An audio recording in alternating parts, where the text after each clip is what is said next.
E, pessoal, vamos recapitular uma notícia que nós trouxemos ontem aqui no programa, que todo mundo acompanhou ao vivo, na íntegra, em primeira mão com a nossa equipe de reportagem de Foz do Iguaçu.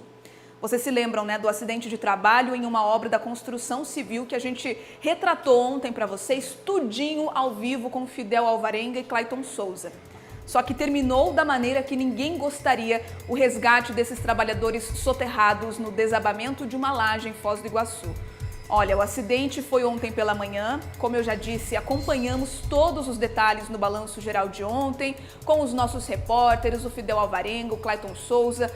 Gente, foram mais de 12 horas de trabalho intenso, dramático, numa tensão total dos socorristas, das famílias dos trabalhadores e de todos nós que acompanhamos esse acidente com as imagens ao vivo, conforme tudo foi acontecendo.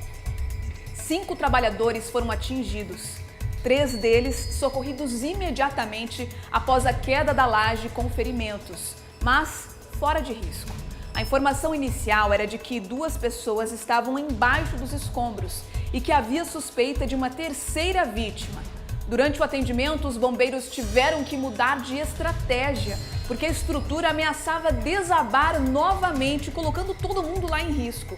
A complexidade do trabalho fez o resgate durar mais de 12 horas. O desfecho só aconteceu perto das 10 horas da noite.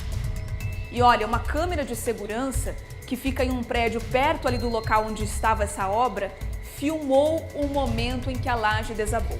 Vamos olhar juntos então essas imagens. Olha só, a gente consegue ver o exato momento em que essa laje, lá na ponta direita, simplesmente desaba. E em cima ali, olha, da construção, a correria dos trabalhadores que perceberam o que tinha acabado de acontecer. Repetindo aí a imagem para você ver, olha o tamanho da estrutura que caiu. No momento dessa queda aí, tinha 2 pessoas na parte de baixo da construção fazendo uma vistoria no local. São as 2 vítimas que ficaram presas nesses escombros de um trabalho que durou mais de 12 horas por parte dos socorristas do SEAT. O corre-corre ali em cima comprova a sensação de desespero por parte dos trabalhadores que estavam trabalhando ali no preenchimento dessa laje, fazendo o concretamento daquela estrutura no exato momento em que o acidente aconteceu.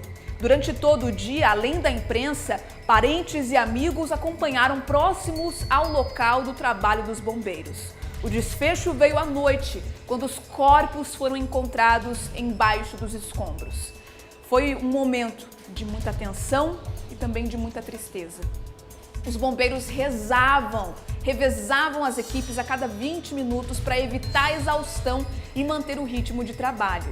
Os corpos dos 2 trabalhadores foram recolhidos ao Instituto Médico Legal.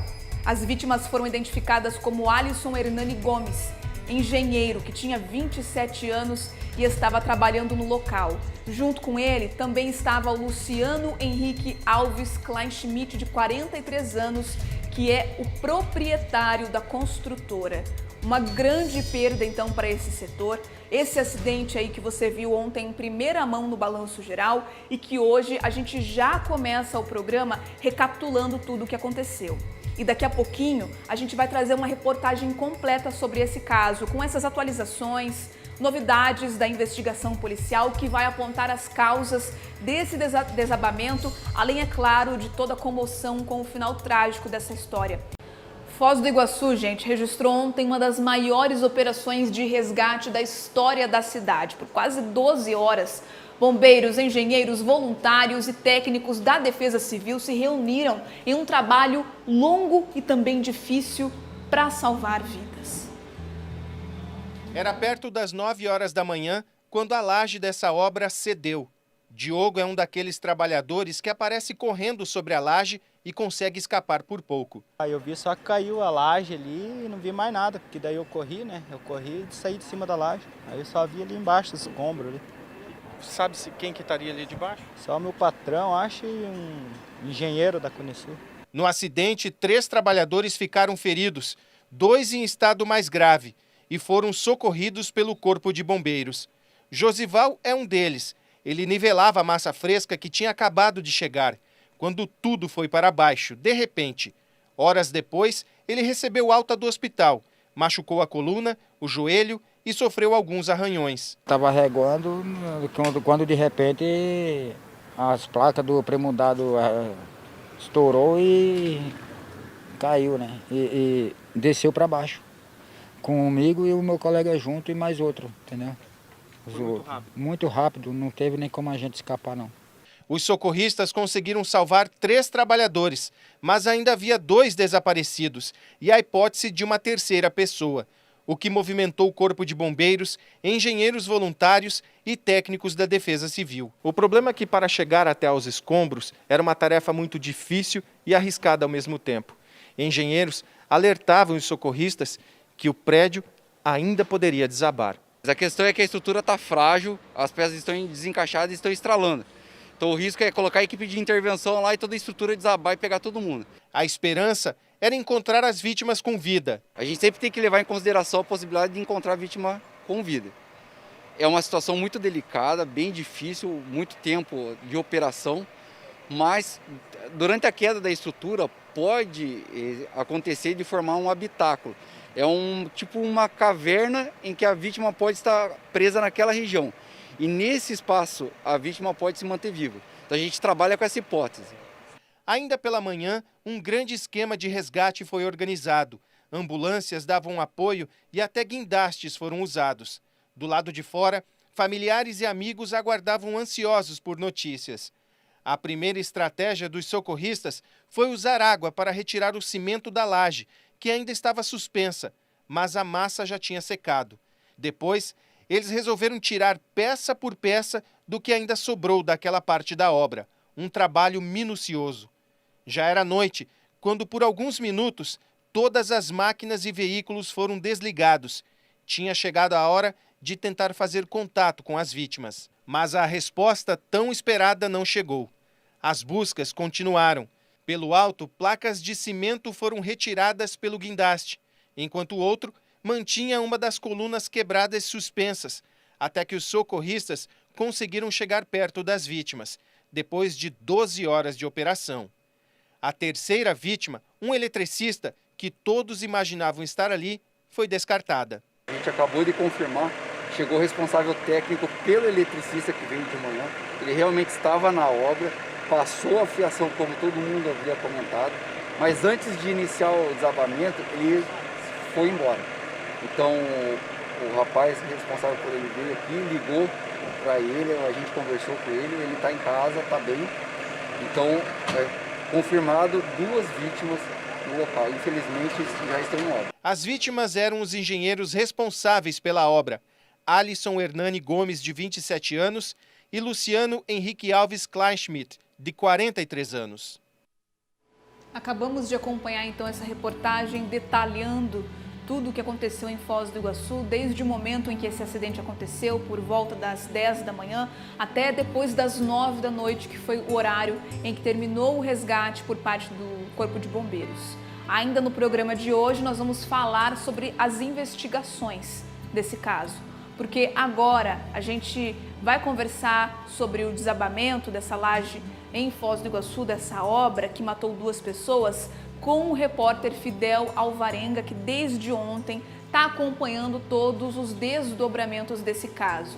Fidel, eu já falei hoje de manhã no nosso Jornal Estadual, no Paraná no Ar, volto a falar aqui também no Balanço Geral, porque a equipe aí, você e o Clayton, trabalharam intensamente, então a gente realmente parabeniza vocês por esse trabalho como jornalistas. Infelizmente, numa notícia muito triste, que também é difícil para a gente segurar a emoção, a tensão da situação toda.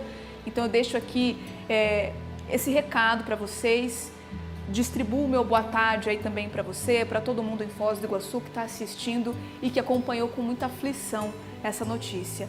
Explica para a gente, Fidel, onde que você está agora, quais são as atualizações sobre tudo isso. Boa tarde de novo. Oi, Bia, boa tarde. Nós estamos aqui na base do Corpo de Bombeiros aqui em Foz do Iguaçu, que fica na Vila A. E, primeiramente, muito obrigado aí pelos seus elogios. Realmente, essa é a nossa função como jornalistas, cobrir os fatos e levar as informações corretas para quem está nos assistindo. E óbvio que a gente contou com a ajuda do Corpo de Bombeiros, que a todo momento vinha se solidarizando, inclusive com a própria imprensa, passando essas informações de forma correta para que a gente pudesse orientar as pessoas, passar todas as informações corretas. Eu estou aqui, inclusive, com o Tenente Rogério dos Santos, que liderou as equipes de resgate ontem. Tenente, um trabalho difícil. Aliás, eu até gostaria de perguntar primeiramente qual foi a maior dificuldade que vocês tiveram nesse trabalho de resgate desde o momento que vocês chegaram lá. Boa tarde. Boa tarde. O principal problema era o comprometimento da estrutura, né? Nossas equipes chegaram, realizaram as primeiras intervenções, ainda havia pontos de risco, mas conseguiram trabalhar. Quando apresentou um risco iminente de queda da própria estrutura em cima da equipe de resgate, essa equipe teve que se recolher para daí darmos prosseguimento de outra forma, trabalhar com a estabilização do cenário. O problema era muita estrutura que ainda estava em pé, mas fragilizada, que dava sinais claros de possibilidade de queda.